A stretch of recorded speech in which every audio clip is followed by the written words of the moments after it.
I'm going to give you a preview of a presentation that I'm getting ready to give. Okay?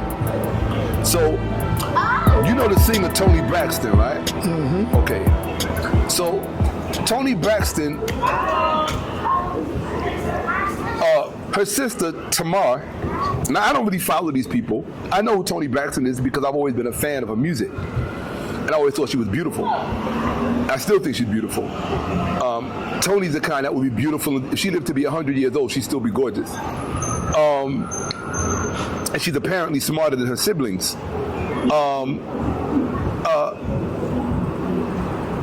Her sister Tamar was doing a live, I think on TikTok or Instagram, and she had to end the phone call because she told, presumably it was her sister Toni Braxton on the other end of the phone, because you could only see Tamar. She was on the phone. Tamar said, well, look, I gotta go because I'm getting ready to go to Bible study. Toni Braxton purportedly said, you can hear the voice, I just don't know Toni Braxton's speaking voice, because it sounded like a very deep, low voice. Although Toni Braxton did refer to herself as Barry White once, so it could have been her. But Toni Braxton said, Bible study? Why are you going to Bible study? And Tamar said, why am I going to Bible study?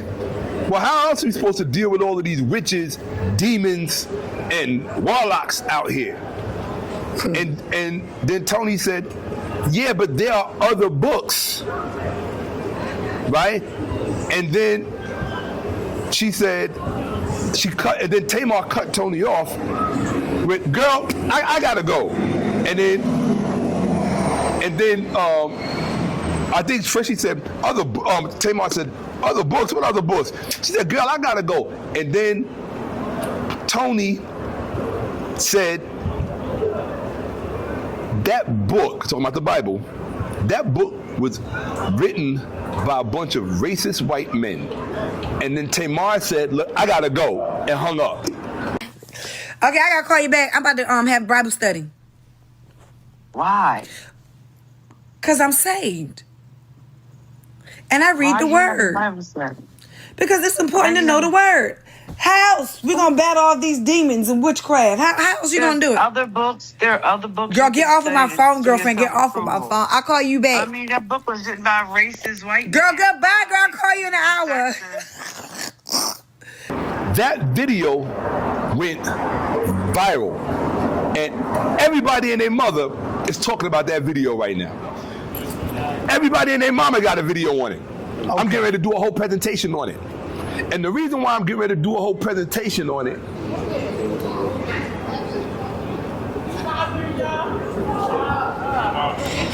I love my neighborhood, bro.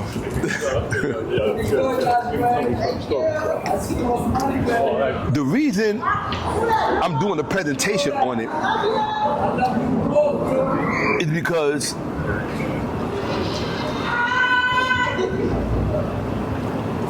the amount of black people who came for her, for Toni Braxton, behind saying that, was disgusting. It was an embarrassing reflection of how uneducated and low IQ, I'm gonna say, how uneducated and low IQ the general black community of America is, which only makes sense if nearly 80%, but let's round it off, 80%, if 80% of black Americans are Christian, and there is a correlation between Christianity and low intelligence. Yo, type this in. Is there a correlation between Christianity and low intelligence? Is there a correlation between Christianity and low intelligence? This is a complex and sensitive topic, and it's important to approach it with careful consideration of the available research. A significant body of research, including numerous studies and meta-analyses, has found a small but consistent negative correlation between measures of intelligence, such as IQ scores, and religious belief or religiosity. This means that, on average, individuals who are less religious tend to have higher scores on intelligence tests. However, there are several crucial points to understand when interpreting this finding. Now, stop it right there. Correlation is not causation. Stop it right there. Now, if individuals, I'm going to read back what you just studied, Human Online and researched it. If individuals on average who are less religious have a 20% higher IQ score, then what does that tell you about the low IQ black motherfuckers who came for Toni Braxton because she said something that was historically accurate?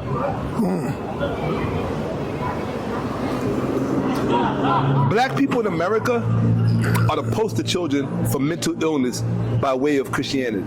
What about can you put the Israelites in that bunch They're worse. with the Christians? They're worse. Oh, They're worse. Because they all have the same thing in common. They're all historically illiterate. All of them. Every last one of them is historically illiterate. I might do a show on that, man. I got to do a show on that, On man. On what you just said. On the Toni Braxton thing? No. On what? On the illiteracy of religious people. Yeah, like they're all Christians historically illiterate. and the Israelites and all. Well, the worst part is not even that they're historically illiterate. Most of them are just illiterate, period. They don't know how to read. Even when they pick up a book and read, they still pronounce it. Looking at words and pronouncing words, that's not reading, that's reciting. Just because you recite something doesn't mean you know how to read. Right. Or understand it. Or understand reading comprehensively. Right. Doesn't mean you have reading comprehension. Doesn't mean you understand pretext, text, and subtext.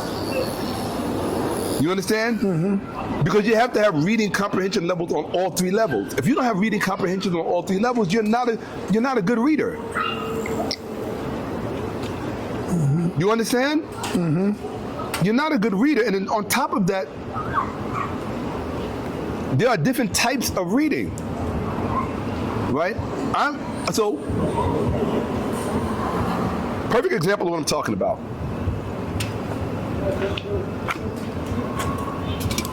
What does that tattoo on my wrist say?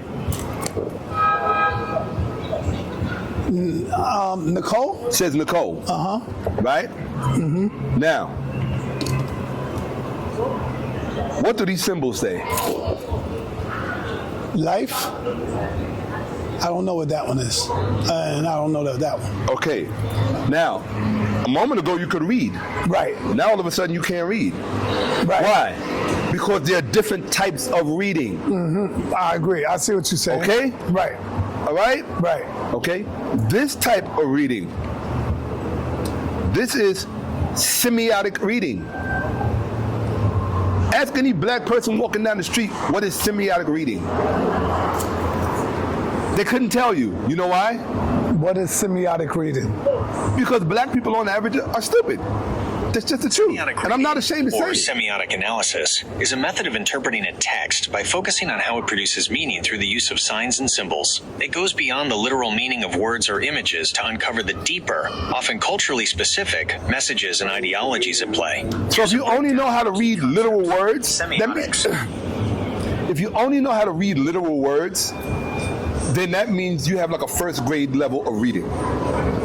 If you to up that, you have to learn how to read signs and symbols in general.